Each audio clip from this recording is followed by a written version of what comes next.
आप सभी साथियों को जय हिंद। कैसे हो आप सब लोग? उम्मीद है कि बहुत अच्छे होंगे और आप सब लोग अपनी तैयारी को एक फाइनल स्टेज में पहुंचाने की कोशिश में होंगे। तो आप सभी का मैं एसएलवी में बहुत बहुत स्वागत करता हूं। सबसे पहले अगर आपने इस चैनल को सब्सक्राइब नहीं किया है तो इस चैनल को सब्सक्राइब करें, सेशन को लाइक करें और अपने दोस्तों के बीच में ज़्यादा से ज़्यादा शेयर करें। और साथ ही साथ अगर आप बेहतरीन कंटेंट लेना चाहते हैं तो आज ही एसएलवी के एप्लीकेशन पे आप जुड़ करके मेहनत करेंगे। आज हम सब लोग जो अपना यूपी आरओ एआरओ का जो पेपर है उसको ध्यान में रखते हुए जो आपके फरवरी में प्रस्तावित है, सारे के सारे लोग इसमें मन लगा करके तैयारी में जुटे हुए हैं। लेकिन काम फंस जाता है कि सब चीज़ पढ़ने के बाद भी क्वेश्चन करने की स्ट्रेटजी का पता नहीं होना, उसको अटेम्प्ट कैसे करते हैं उसका पता नहीं होना, कहीं ना कहीं वो नुकसान पहुंचाता है। तो आज हम देखते हैं कि आप कितने सवाल को सही करते हैं और लास्ट में सारे के सारे लोग आज के सेशन के अकॉर्डिंग अपना स्कोर नीचे कमेंट करके जरूर बताएंगे कि आपका स्कोर कितना रहा, आपने इन टोटल सवाल में से कितने सवाल आपने सही करे। और दूसरी बात कि मैंने जिस तरीके से क्वेश्चन को एनालिसिस किया, जिस तरीके से स्ट्रेटजी बताई कि कैसे किसी सवाल को सॉल्व करते हैं, किस किस तरीके के क्वेश्चन पूछे जाते हैं, कैसे उसको सोचा जाता है, अगर आपको ठीक लगे तो आप मेरे बारे में भी जरूर कमेंट करना। ठीक है भाई? तो आप सब लोग देखिए, पहला क्वेश्चन आप लोगों के सामने है। पहला क्वेश्चन क्या है कि फ्रांसीसी ईस्ट इंडिया कंपनी के संदर्भ में निम्नलिखित में से कौन सा या कौन से कथन आपके सही है? Which of the following statements are correct with reference to French East India Company? सबसे पहला काम है आपका सवाल को सही तरीके से पढ़ना। सबसे पहला आपका काम है सवाल को सही तरीके से पढ़ना। अगर आपने क्वेश्चन को पूरा पढ़ लिया, तो आप इस बात को समझो कि आपने सवाल को 50% सही सॉल्व कर दिया। लेकिन अगर आप क्वेश्चन को पूरा अटेम्प्ट नहीं करते, पूरा नहीं पढ़ते हैं, अब जैसे हम लोग क्या करते हैं कि ऐसा हमने पढ़ा कि फ्रेंच ईस्ट इंडिया कंपनी के कॉन्टेक्स्ट में रेफरेंस में कौन से कथन, अब यहाँ पे क्या हो जाता है, कभी कभी है के जगह पे नहीं है दे देता है, कहीं पे नहीं है के जगह पे नहीं है दे देता है। तो अंतिम तक आपको आपकी जो निगाहें हैं उस सवाल को फर्स्ट आपके वर्ड से लेकर के लास्ट वर्ड तक ध्यान से आपको पढ़ना चाहिए। अभी क्वेश्चन समझ गए आप सब लोग क्या पूछ रहा है? Which of the following statements are correct with reference to French East India company? आप सभी साथियों को पता है कि 1498 से भारत में यूरोप के अलग अलग देश के अलग अलग कंपनियों का आगमन आपके शुरू हुआ, जिसका एकमात्र उद्देश्य क्या था? ज्यादा से ज्यादा प्रॉफिट कमाना। आप सभी साथियों को यह भी पता है कि यूरोप में उस समय दो सबसे बड़े पावर थे। आपने बोला कि कौन कौन से पावर थे भाई?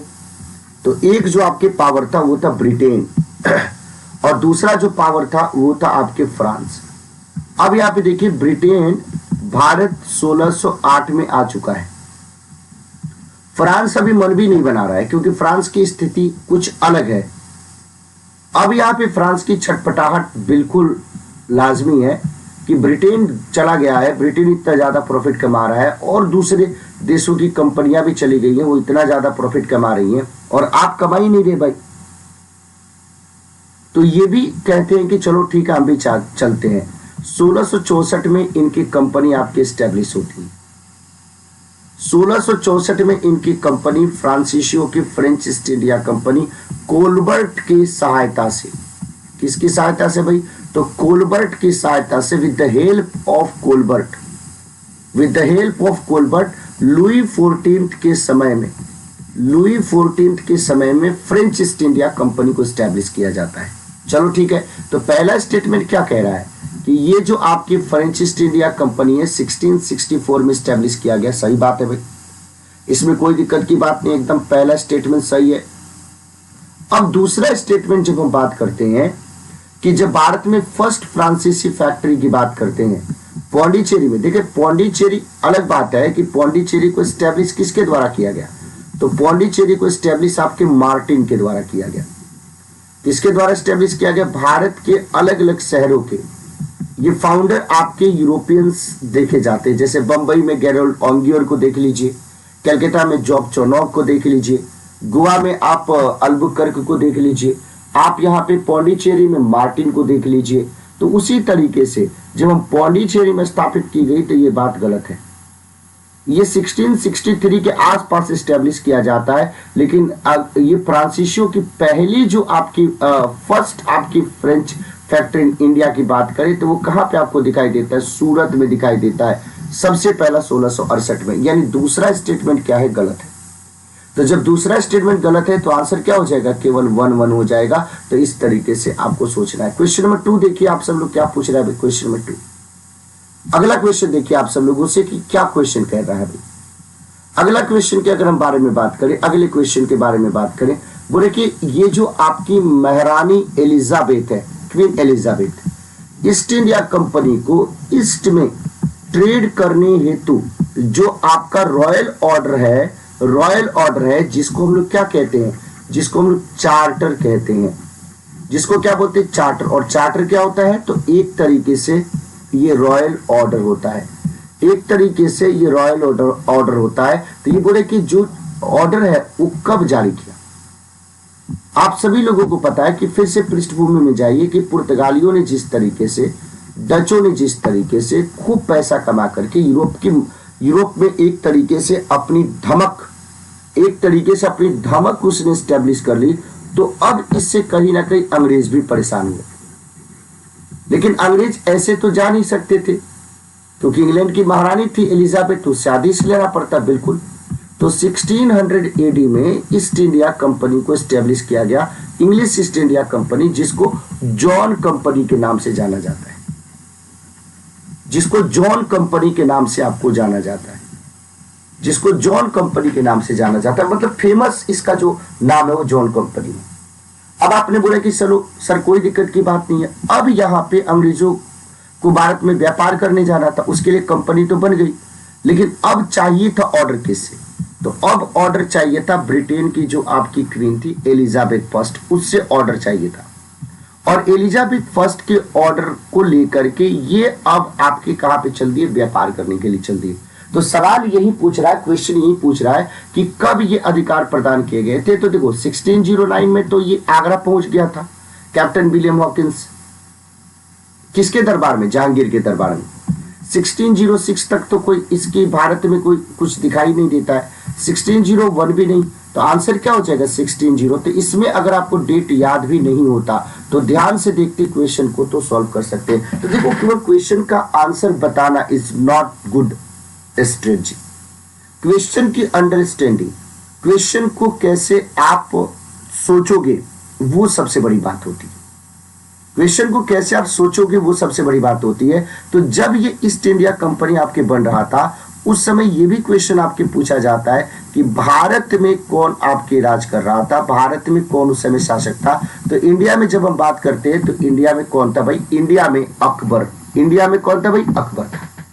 नेक्स्ट क्वेश्चन देखिए भाई, सवाल क्या पूछ रहा है, खूब अच्छे से देखिए क्वेश्चन। अगला देखिए भाई आपसे क्या क्वेश्चन पूछ रहा है। अगला क्वेश्चन देखिए, बोला कि निम्नलिखित में से किसने 1765 में 1765 में ईस्ट इंडिया कंपनी को दीवानी के अधिकार का मतलब क्या है भाई? कि अब ईस्ट इंडिया कंपनी को भारत में केवल ट्रेड करने के अधिकार नहीं है, वो भारत के लोगों से स्पेशली अगर हम बात करते हैं तो बंगाल में, स्पेशली जब हम बात करते हैं तो बंगाल में अब बंगाल के लोगों से अब राजस्व की भी वसूली करेगा, अब रेवेन्यू भी कलेक्ट करेगा आपको। तो क्वेश्चन यही तो कह रहा है, क्वेश्चन क्या कह रहा है कि 1765। अब देखो ये आए थे किस रोल में? ये आए थे आपके ट्रेडर के रोल में, ट्रेडर की भूमिका में। महत्वाकांक्षा, इच्छा, लालच इंसान को क्या न करा दे। अब धीरे धीरे इनको जितना ज्यादा लाभ मिलता गया, इनकी महत्वाकांक्षा बढ़ती गई। भारत में उस समय की कमजोर स्थिति का फायदा उठा करके आप सभी लोगों को पता है कि इन्होंने टारगेट किसको बनाया? बंगाल को बनाया। क्यों? क्योंकि उस समय सबसे ज्यादा समृद्ध कोई प्रांत था तो कौन सा था? बंगाल। 1651 में बंगाल में इन्होंने सबसे पहले अपनी फैक्ट्री बनाई। 1757 यानी लगभग 100 सालों के बाद बंगाल के नवाब आपके सिराजुद्दौला को प्लासी की लड़ाई में हरा दिया। फिर उसके बाद मीर जाफर को कठपुतली बनाया। उससे जब अंग्रेजों का मन नहीं भरा तो फिर आपके किसको बना दिया भाई? तो मीर कासिम को बना दिया। मीर कासिम भी महत्वाकांक्षी था। आखिरकार मीर कासिम अवध के नवाब शुजाउद्दौला, मुगल सम्राट शाह आलम द्वितीय, इन सब के बीच में क्या हो गया भाई? तो इन सब के बीच में बैटल हो गया, जिसको हम बैटल ऑफ बक्सर कहते हैं, बक्सर का युद्ध कहते हैं। आपने बोला कि चलो ठीक है भाई। अब बक्सर का युद्ध जीतने के बाद 1765 में 1765 में एक ट्रीटी हो गई, जिसको हम लोग क्या कहते हैं? इलाहाबाद की ट्रीटी कहते हैं। जिसको क्या कहते हैं भाई? इलाहाबाद की संधि कहते हैं। तो ये आए थे किस तरीके से? तो 1765 से पहले इनकी स्थिति देखिए, 1765 से पहले इनकी स्थिति देखिए और 1765 के बाद इनकी स्थिति देखिए। तो 1765 से पहले ये ईस्ट इंडिया कंपनी के ऑफिसर के तौर पे आए थे, अधिकारी के तौर पे आए थे। लेकिन अब ये क्या बन गए? तो अब ये बंगाल के नवाब की तरह एक करने लगे, यानी अब वास्तविक पावर इनके पास हो गया 1765 के बाद। और यही वो 1765 की इलाहाबाद की संधि थी। अब आपने बोला कि चलो ठीक है। अब इस 1765 में आप लोगों को पता है कि 2 दिन आपकी संधि हुई। एक कब हुई भाई? 12 अगस्त को। एक कब हुई भाई? 16 अगस्त को। 16 अगस्त को किसके साथ हुआ? तो अवध के साथ हुआ, अवध के नवाब के साथ। 12 अगस्त को किसके साथ हुआ? मुगल के साथ। और मुगल सम्राट शाह आलम द्वितीय ने ही, शाह आलम सेकंड ने ही, जो बक्सर के युद्ध में शामिल था, उसने ईस्ट इंडिया कंपनी को क्या कर दिया? ईस्ट इंडिया कंपनी को दीवानी का अधिकार दे दिया। बंगाल का नवाब मीर कासिम क्यों देगा? बंगाल का नवाब नजमुद्दौला क्यों देगा? अवध का नवाब शुजाउद्दौला क्यों देगा? जो भारत का बादशाह है वही तो देगा ना भाई। तो मुगल बादशाह शाह आलम द्वितीय ने ये क्या कर दिया भाई? तो ये ईस्ट इंडिया कंपनी को दीवानी अधिकार दे दिया। अब ईस्ट इंडिया कंपनी अब क्या बन गई? एडमिनिस्ट्रेटर बन गए। नेक्स्ट क्वेश्चन देखिए क्या पूछ रहा भाई। नेक्स्ट क्वेश्चन देखिए। आप सभी साथियों को ये बात बहुत अच्छे तरीके से पता है। क्या पता है भाई? आप लोग जानते हैं कि एक समय था कि भारत का यूरोप के साथ बहुत अच्छा ट्रेड था। यूरोप के लोग भारत आपके आते थे, अलग अलग रूट से आते थे। लेकिन दिक्कत क्या हो गया कि 1453 में 1453 में कुस्तुनतुनिया का पतन हो गया। उसके बाद जितने भी आपके रूट थे यूरोप से भारत, चाहे हम आपके रोड रूट की बात करें, चाहे हम आपके वाटर रूट की बात करें, इन दोनों के ऊपर किसका हो गया भाई अधिकार? तो इन दोनों के ऊपर आप सब लोगों को ध्यान रखने की जरूरत है कि अरबों और तुर्कों का अधिकार हो गया। किसका अधिकार हो गया भाई? अरबों का अधिकार हो गया। आपने बोले कि चलो ठीक है सर, ये भी बात समझ में आ गया। अरबों का अधिकार हो गया, तुर्कों का अधिकार हो गया, कहीं पे भी कोई समस्या नहीं। अरबों का अधिकार हो गया, तुर्कों का अधिकार हो गया, कोई भी प्रॉब्लम नहीं है। अब धीरे धीरे अब क्या हुआ कि ये जो यूरोप वाले हैं अब इस रूट से तो आ नहीं सकते, जो ट्रेडिशनल आपके रूट था। इस रूट से तो आ नहीं सकते हैं जो आपके वाटर रूट था। तो मजबूरी इनकी थी। क्यों? क्योंकि इटली इन क्षेत्रों के माल को यूरोप में पहुंचा करके अपने अलग अलग शहरों को बहुत ही ज्यादा आपके प्रसिद्ध बना चुका था, बहुत ही ज्यादा रिच बना चुका था। तो अब इन्होंने कहा कि अब हम करें तो करें क्या भाई, कहें तो कहें क्या। तो इनके पास, और इस 1453 के कुस्तुनतुनिया के पतन के साथ ही इटली का भी काम खत्म। अब यहां पे पुर्तगाल में रूलर हुआ करता था हेनरी द नेविगेटर। उसने नए रूट खोजने के लिए अपने जो यात्री थे, अपने जो नेवी ऑफिसर्स थे, उनको इनकरेज किया और इसी में से एक आपके आ जाता है, उसका नाम क्या है भाई, तो उसका नाम है बार्थोलोम्यू डियाज। और उसने क्या करी भाई, केप ऑफ गुड होप, जो अफ्रीका कंटिनेंट का जो अंतिम किनारा है वहां तक ही पहुंच गया। अफ्रीका कंटिनेंट के अंतिम किनारे केप ऑफ गुड होप तक आपके पहुंच गया। आपने बोला कि सही बात है, वहां तक पहुंच गया, नो प्रॉब्लम, लेकिन वो भारत में प्रवेश नहीं कर पाया। फिर इसका उत्तराधिकारी यानी इसके बाद का, उसका नाम क्या है, वास्को डिगामा। उसका नाम क्या है, वास्को डिगामा।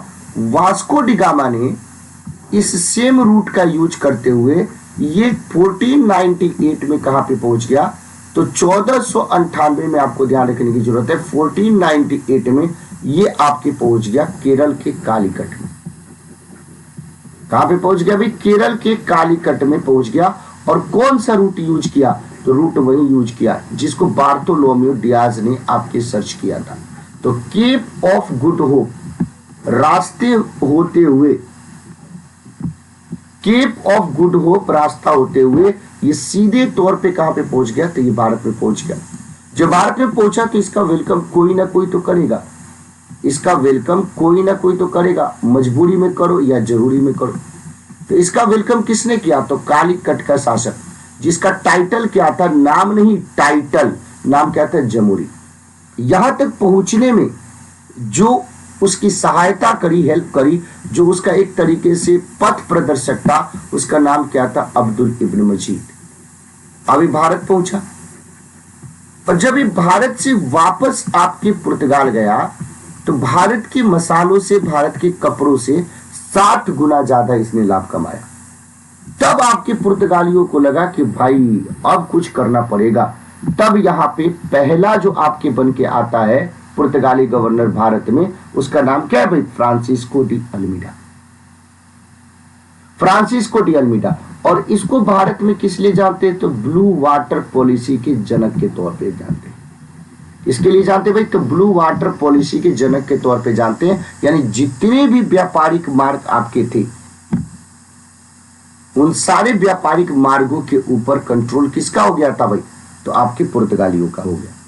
लेकिन अगर हम रियल फाउंडर के बारे में बात करें, अगर हम रियल फाउंडर के बारे में बात करें कि रियल फाउंडर कौन था, तो वास्तविक संस्थापक कौन था, अल्बुकर्क। क्यों, क्योंकि इसने 1510 में गोवा को जीत लिया। बीजापुर के शासक यूसुफ आदिल शाह को डिफीट करके इसने गोवा को जीत लिया। फिर केब्रॉल के बारे में बात करें, वास्को डिगामा के बारे में बात करें, तो एक बार नहीं ये 3 बार भारत आया और भारत में ही इसका क्या हो गया भाई, डेथ हो गया। तो इस तरीके से आप सब लोगों को ध्यान रखने की जरूरत है। बाबू नाम के बारे में उसको पता नहीं चलता है, जमोरिन का। जमोरिन टाइटल है, वहां के जो भी शासक होते हैं वो टाइटल इसके साथ ही आपके बनते हैं। नेक्स्ट क्वेश्चन देखिए, आप सब लोगों से क्या पूछ रहा है ये क्वेश्चन, उस शासक का नाम बताइए जिसने वास्को डिगामा का कालीकट में आपके स्वागत किया। पहले तो ये तैयार नहीं था, पहले तो वास्को डिगामा के वेलकम के लिए name the ruler who welcome Vasco da Gama in Calicut, Vasco da Gama in Calicut. तो अगर हम बात करें तो ये भारत के, अगर मैप को देखिएगा आप सब लोग, तो ये आपका कौन सा भाई, वेस्टर्न कोस्ट है, और ये कौन सा भाई, ईस्टर्न कोस्ट है। तो ये जो सबसे पहले पुर्तगाली आपके आए थे, इसी वेस्टर्न कोस्ट पे आए थे, केरल के कालीकट में आपके आए थे। हाँ बिल्कुल बिल्कुल।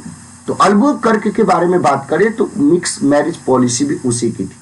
और ये कौन सा भाई, तो ये है ईस्टर्न कोस्ट। आप लोग इसको ध्यान रखिएगा। और बाद में धीरे धीरे यहाँ पे नेगापट्टनम से लेकर के और बहुत सारे बस्तियों को बसाते हुए वेस्टर्न कोस्ट पे भी पुर्तगाली देखने को मिलते हैं, ईस्टर्न कोस्ट पे भी देखने को मिलते हैं। और धीरे धीरे वो भारत की राजनीति में दखल अंदाजी करना शुरू कर देते हैं। लोकल आपके जो रूलर है उनको परेशान करना शुरू कर देते हैं। जैसे एग्जाम्पल के तौर पर अगर हम बंगाल में हुगली में बात करें तो इस समुद्री लूटपाट के लिए ये हुगली को क्या किया करते थे, यूज किया करते थे। तो वास्को डिगामा को वेलकम करने वाला जो रूलर था उसका नाम क्या था, तो उसका नाम था जमोरिन। उसका नाम क्या था भाई, जमोरिन था। नेक्स्ट क्वेश्चन देखिए भाई, क्या पूछ रहा भाई, नेक्स्ट क्वेश्चन देखिए, नेक्स्ट क्वेश्चन देखिए। सवाल ये पूछ रहा है कि भारत में पुर्तगाली शक्ति का वास्तविक संस्थापक कौन था। तो मैं यही चीज आप सब लोगों को बताना चाहता था। हाँ, स्वागत नहीं करना चाहता था, लेकिन बाद में उसको करना पड़ा। मरता क्या न करता, स्थिति वही है भाई। तो पुर्तगाली शक्ति के वास्तविक संस्थापक, real founder of Portuguese power in India, तो आंसर क्या हो जाएगा? अल्बुकर। कारण क्या भाई? तो इसने गोवा को जीता और साथ ही साथ जो आपके पोर्टुगीज मेल हैं उनको इस बात के लिए प्रोत्साहित किया कि आप सब लोग इंडियन आपके फीमेल से शादी कीजिए। इसका मतलब है, इसका मकसद ये था कि भारत में एक नया पुर्तगाल बसा दिया जाए, भारत में एक नया पुर्तगाल बसा दिया जाए। नेक्स्ट क्वेश्चन देखिए भाई क्या पूछ रहा है। 1503 में आपके पुर्तगालियों ने भारत में अपना पहला किला आपके कहां पे बनाया था? फोर्ट। अब यहाँ पे दो शब्द आते हैं, इन दोनों शब्दों को देखिएगा। एक आता है फैक्ट्री और दूसरा आता है फोर्ट। एक आता है फैक्ट्री और दूसरा कौन सा आता है? तो दूसरा आता है फोर्ट। इन दोनों बातों को समझिएगा कि मैं क्या बताना चाहता हूं। जब मैं फैक्ट्री की बात करूं तो क्या इस फैक्ट्री में कोई मैन्युफैक्चरिंग होता था? तो जो यूरोपियंस के द्वारा अर्लियर या जो अर्ली फैक्ट्री जो आपको दिखाई देता है तो उसमें क्या मैन्युफैक्चरिंग होता था? तो याद रखिएगा कि नहीं, उसमें मैन्युफैक्चरिंग नहीं होता था। उसमें क्या किसी चीज का प्रोडक्शन होता था?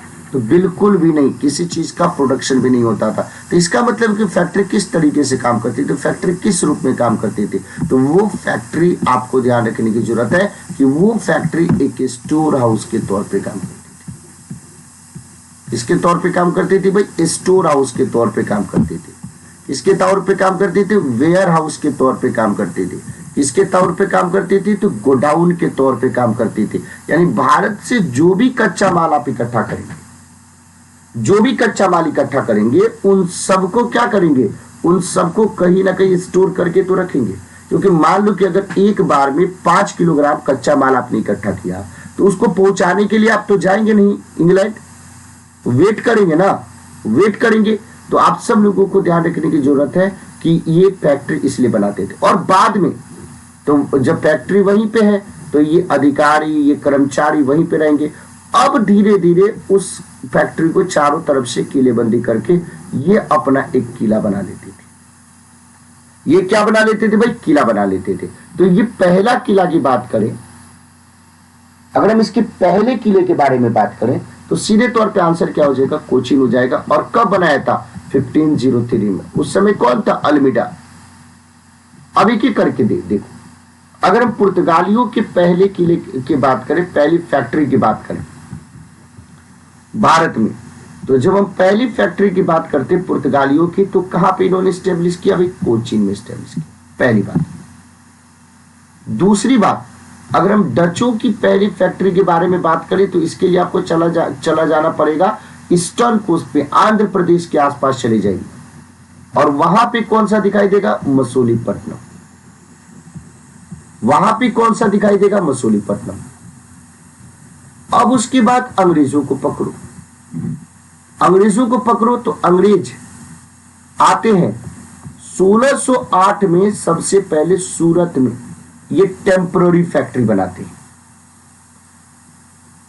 1609 में ये आगरा पहुंच जाते हैं और 1612 में ये क्या करते हैं भाई? तो 1612 में मसूलीपट्टनम में ये अपनी फैक्ट्री बनाते हैं। तो देखो अंग्रेजों की कितनी चालाकी थी। अगर हम बात करें तो आया तो वेस्टर्न कोस्ट पे फैक्ट्री बनी, फिर उसके बाद धीरे धीरे ईस्टर्न कोस्ट पे भी। यानी स्टार्टिंग से ही दोनों कोस्ट को ये पूरे तरीके से कर रहा है। लेकिन ये दोनों के दोनों जो फैक्ट्री थी, ये दोनों के दोनों जो फैक्ट्री थी वो टेम्पररी थी।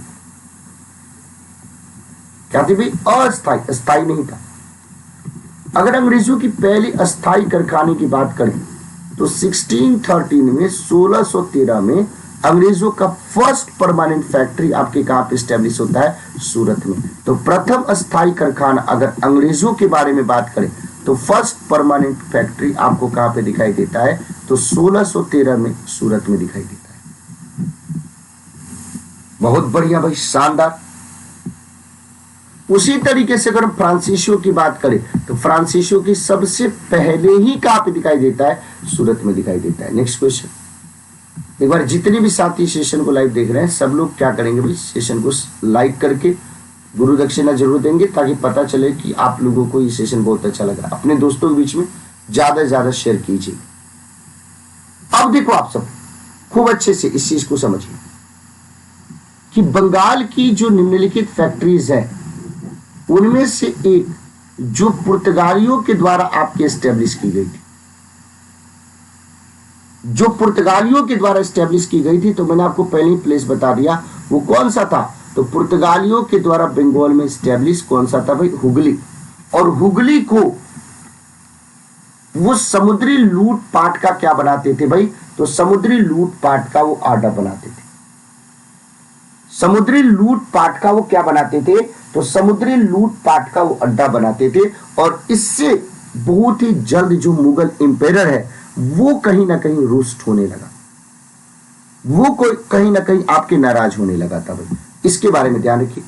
अब ये देखो, ये जितने भी आपके आए, ये जितने भी आपके रहे भारत में, कोई दिक्कत की बात नहीं, लेकिन क्वेश्चन ये है कि इतने लंबे समय तक ये रहे। जैसे एग्जाम्पल हम बात करें तो देखो, सबसे पहले पुर्तगालियों के बारे में बताया जाता है कि सबसे पहले भारत में आए, फर्स्ट कम, और सबसे बाद आपके भारत में गए, लास्ट एग्जिट।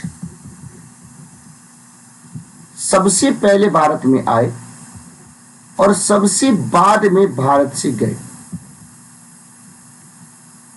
सबसे पहले भारत में आए और सबसे बाद में भारत से आपके गए।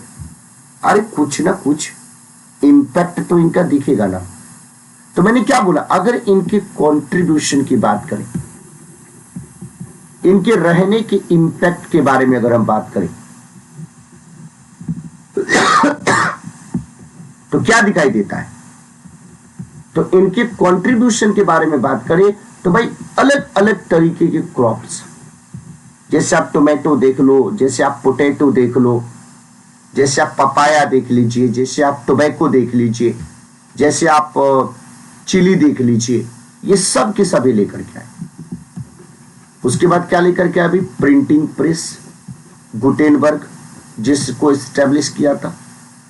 उसके बाद इनके द्वारा एक अलग तरीके का आर्ट लेकर के आया गया भारत में, गोथिक आर्ट। ये सब इनके कंट्रीब्यूशन थे। तो ये सवाल पूरा है कि जो प्रिंटिंग प्रेस को लाने की बात करें तो प्रिंटिंग प्रेस को भारत में लाने वाले कौन थे, तो भारत में लाने वाले आपके पुर्तगाली थे। भारत में लाने वाले आपके पुर्तगाली थे। अगर इनके कल्चर के रिमेन्स अगर आप देखना चाहते हैं तो आप गोवा चले जाइए, उनको उनका कल्चर आपको वहां पे दिख जाएगा। जो भारत और जापान के बीच में, जो भारत और जापान के बीच में जो ट्रेड की बात है वो भी किसके द्वारा शुरू की गई, तो वो भी इन्हीं के द्वारा आपके शुरू की गई। नेक्स्ट देखिए, अब देखो यहां पे अलग अलग आपके सेंटर दिए हुए। क्वेश्चन ये पूछ रहा है कि कौन सा सेंटर कौन से आपके यूरोपीय कंपनी से रिलेटेड है, कौन सा आपके सेंटर कौन से यूरोपीय कंपनी से आपके रिलेटेड है, क्वेश्चन ये पूछ रहा है। आप बता दोगे कि नहीं आराम से। देखिए, जब हम पौंडीचेरी के बारे में बात करते हैं तो पौंडीचेरी को किसके द्वारा, तो मार्टिन के द्वारा एस्टेब्लिश किया गया। सूरत के बाद पौंडीचेरी फ्रांसीसियों का सबसे मेन सेंटर था। बहुत बढ़िया, वेल डन, बहुत शानदार। इसी तरीके का जुनून इस सेशन में अंतिम समय तक बनाए के रखना है।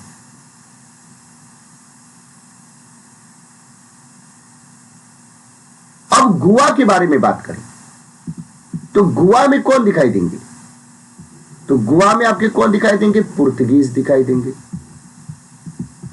कौन दिखाई देंगे भाई, तो पोर्टुगीज दिखाई देंगे।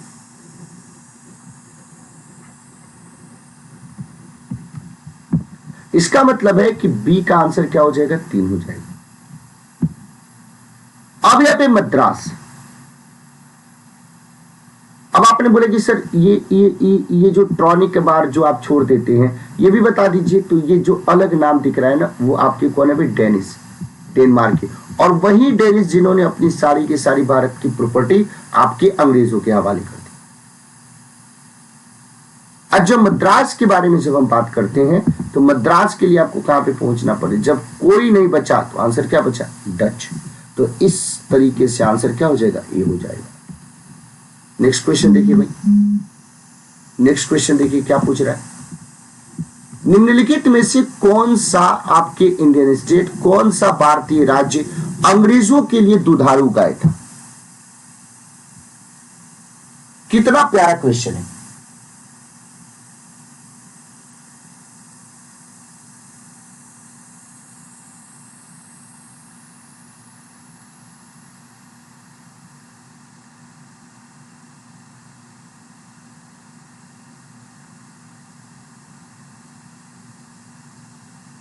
कौन सा अंग्रेजों के लिए दुधारू गाय था? अब सब लोगों को पता है कि अवध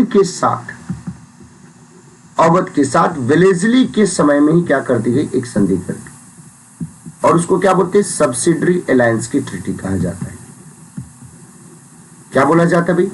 सब्सिडरी अलायंस की ट्रीटी कहा जाता है। सहायक संधि कर दी गई, और इसके तहत क्या किया गया कि अवध में एक अंग्रेजों की सेना की छोटी सी टुकड़ी आपके यहां पे एक रेजिडेंट के साथ, रेजिडेंट क्या होता था? तो अंग्रेज अधिकारी, उसके साथ यहां पे आपकी अंग्रेजों की आपकी एक छोटी सी सेना, आर्मी जो है उसको एस्टेब्लिश कर दी गई। ठीक है भाई। कहा क्या गया कि ये जो अंग्रेजों की सेना जो हम आपकी कैपिटल में आपके रख रहे हैं रेजिडेंट के नेतृत्व में, वो आपके किसी भी बाहरी समस्या या आंतरिक समस्या से निपटने में आपकी मदद करेगा, लेकिन बदले में इसका जो खर्चा है, इसका जो एक्सपेंडिचर है, कौन उठाएगा? तो इसका खर्चा आप उठाओगे। आपका मतलब जिस हम देशी रियासत के साथ ये सहायक संधि कर रहे हैं वो उठाएगा। अगर मान लो कि अगर आप ये एक्सपेंडिचर, ये अगर आप खर्चा नहीं उठा पाते हैं और कम करते जाते हैं, तो हम आपका एरिया धीरे धीरे कैप्चर करते जाएंगे। धीरे धीरे एरिया हम कैप्चर करते जाएंगे। इसका मतलब क्या है कि आपके पास देने के लिए और तो कुछ नहीं है भाई, तो हम आपका एरिया जो है क्या करते जाएंगे? कैप्चर करते जाएंगे। और एक समय ऐसा आया कि जब अंग्रेजों का मन नहीं भरा, तो जब जब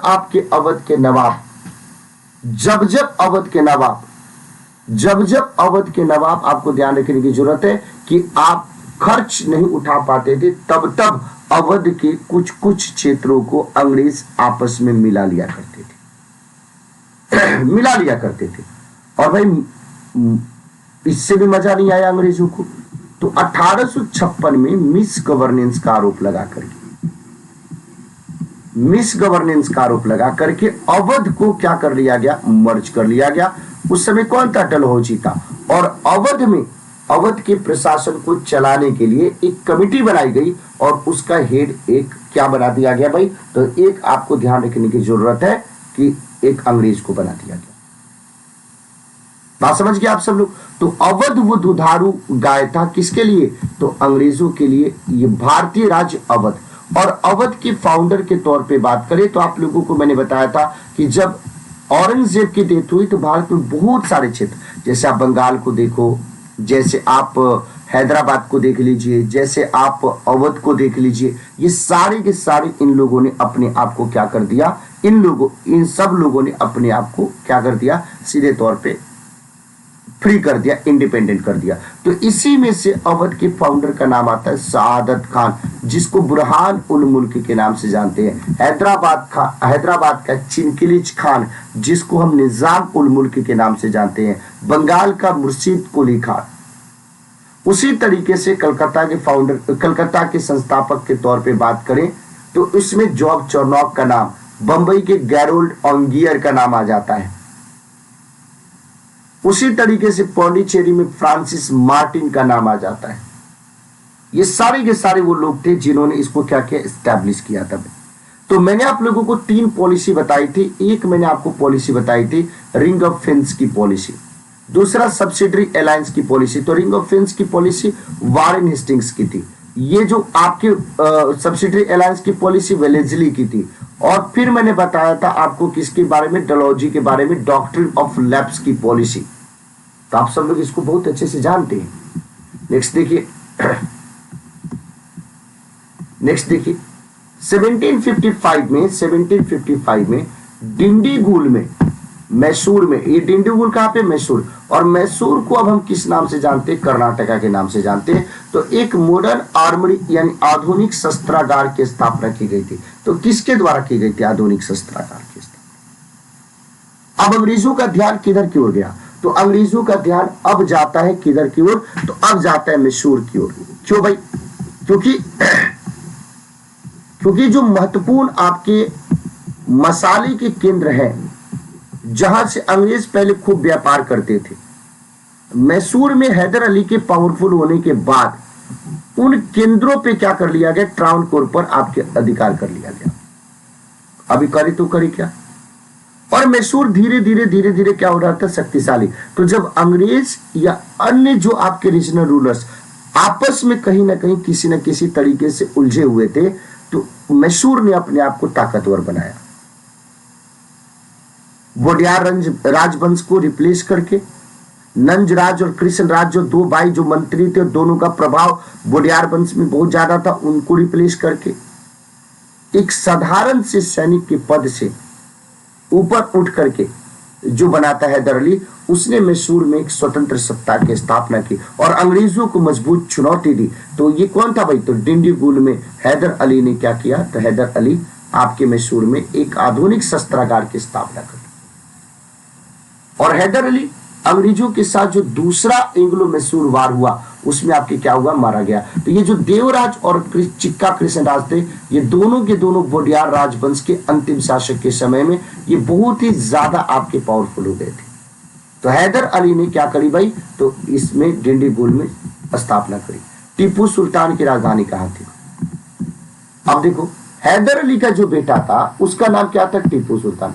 अब इसके नाम में जो आपके सुल्तान लगा हुआ है, ये बचपन से ही है, क्योंकि ऐसा माना जाता है कि हैदर अली के घर में बहुत लंबे इंतजार के बाद उनको पुत्र की प्राप्ति हुई थी। तो इसीलिए उन्होंने शुरू से ही अपने पुत्र को सुल्तान कहा। और इसको शेर से इतना ज्यादा प्यार था कि इसके झंडे पे भी शेर लगे रहते थे। और अंग्रेजों से इतना ज्यादा नफरत था कि उसने एक क्या बनाया था, खिलौना बनाया था, जिसमें एक शेर एक अंग्रेज सिपाहियों के ऊपर चढ़ा हुआ है, और जैसे उस खिलौने को ये चाबी देता था, वो शेर उस अंग्रेज सिपाही को नोचने लगता था, खरोंचने लगता था, उसको चीरने फाड़ने की शुरुआत कर देता था। और उस खिलौने में आपके जो अंग्रेज सिपाही है वो चीखता था, चिल्लाता था, तेज तेज आपके चीखता था, चिल्लाता था, और ये खुश होता था। इसीलिए टीपू सुल्तान को शेर मैसूर कहा जाता है। तो हैदर अली के मरने के बाद सेकेंड एंग्लो मैसूर वार में इसने नेतृत्व को संभाला और आखिरकार फोर्थ एंग्लो मैसूर वार में अपनी राजधानी श्रीरंगपट्टनम की आप सब लोगों को ध्यान रखने की जरूरत है, रक्षा करते हुए वो मारा गया। और टीपू सुल्तान कभी भी अंग्रेजों के बीच में झुका नहीं।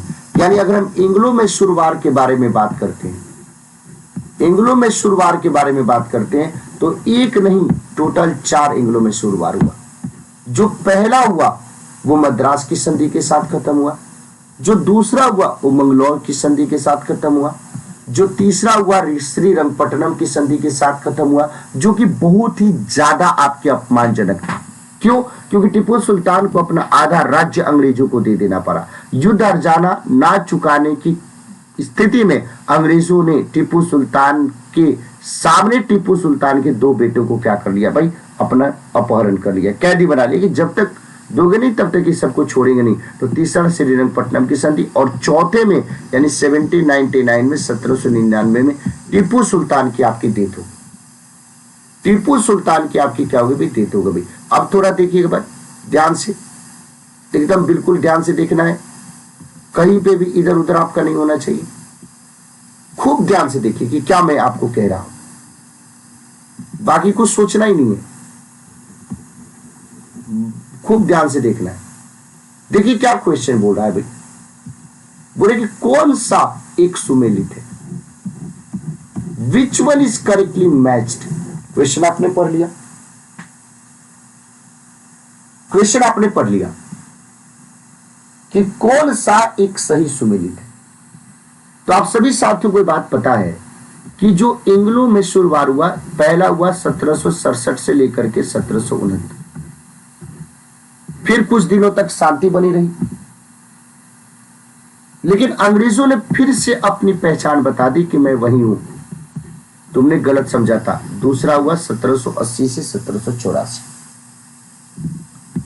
जो तीसरा हुआ 1790 से लेकर के 1792, और चौथा कब हुआ 1799। तो जो पहला वाला था वो किस संधि के साथ भाई?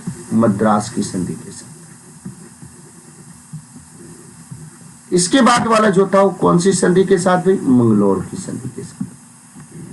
तीसरा जो था वो किसकी संधि के साथ? श्रीरंगपट्टनम की संधि के साथ। और 1799 में तो टीपू की ही संधि हो गई, किसके साथ? मौत के साथ। और टीपू आपके दुर्ग की रक्षा करते करते अपने प्राण को गवा दिया, लेकिन अंतिम सांस तक, अंतिम आज तक अंग्रेजों के सामने कभी भी उसने घुटने नहीं टेके, अंग्रेजों के सामने कभी भी गुलामी स्वीकार नहीं की।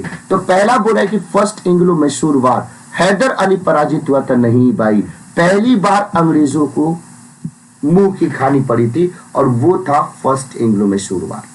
हैदर अली इसमें जीता था। सेकेंड एंग्लो मैसूर वार हैदर अली ने अंग्रेजों को पराजित किया था, ये भी सही बात नहीं है।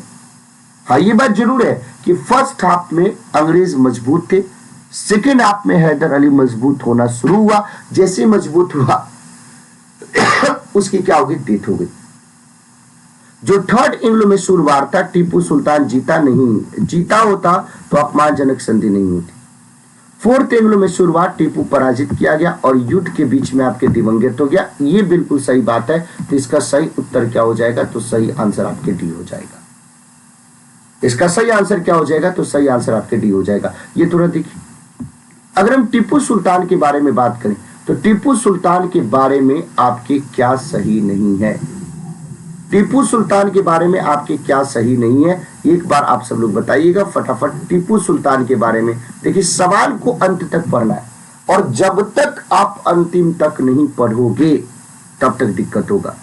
सबसे पहली बात कि टीपू सुल्तान अंग्रेजों को अपना सबसे बड़ा दुश्मन मानता था और अंग्रेजों के जितने दुश्मन थे उसको अपना इसने दोस्त बनाने की कोशिश करी, और इसीलिए इसने फ्रांस में नेपोलियन के साथ, बताया जाता है कि ये लेटर खेलता था। इसका मतलब है कि इसका पत्राचार का व्यवहार था टर्की के साथ, टर्की, पर्शिया, इन सब जगह पे उसने क्या भेजे भाई? कूटनीतिज्ञ भेजे, अपने दरबार के स्ट्रेजिशियन जो होते हैं उसको भेजे। चीन के साथ उसने व्यापारिक संबंध बनाया और उसके दरबार में खुद ये बताया जाता है कि कुस्तुनतुनिया फ्रांस के राजदूत है, लेकिन उस सामुद्रिक सेना नहीं बनाई थी, ये गलत बात है। उसने सामुद्रिक सेना बनाई थी। और यही नहीं, 1796 में उसने एक नौसेना बोर्ड का भी गठन किया था। 1796 में उसने एक नौसेना बोर्ड का भी गठन किया था, एक नेवी बोर्ड का भी उसने गठन किया था। मंगलौर के लिए, वाजिदाबाद के लिए, मोलिदाबाद के लिए उसने बंदरगाह बनाने के लिए, पोर्ट बनाने के लिए उसने प्रयास भी किए थे। बात समझ गए आप सब लोग? तो ये पूरा का पूरा सेशन आप सभी लोगों को कैसा लगा? इस सेशन के नीचे एक एक व्यक्ति, ईच पर्सन कमेंट करके जरूर बताएगा, अपना फीडबैक जरूर देगा। अगर आप लोगों का कम से कम 100 के आसपास, 100 अलग अलग साथियों का कमेंट इसके नीचे आएगा तो फिर से मैं बहुत जल्दी आपके बीच में ऐसा ही प्रीवियस ईयर क्वेश्चंस और जो आपके पेपर में एक्सपेक्टेड क्वेश्चंस हैं उसके प्रॉपर एनालिसिस के साथ बहुत जल्द आपके बीच में दूसरा सेशन भी लेकर के आऊंगा। ज्यादा से ज्यादा इस सेशन को अपने दोस्तों के बीच में शेयर करना है जो इस एग्जाम की तैयारी करने वाले हैं। इस सेशन को लाइक करना, ज्यादा चैनल को सब्सक्राइब जरूर कीजिएगा।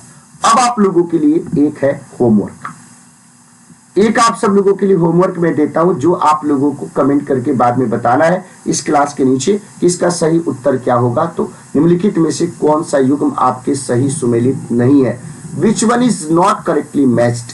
अलग अलग आपके युद्ध दिए गए हैं और उस युद्ध को कौन से संधि के साथ समाप्त किया गया है ये बताया गया है। तो इसमें से कौन सा गलत है ये आपका होमवर्क है जो आप लोगों को इसके नीचे बताना है।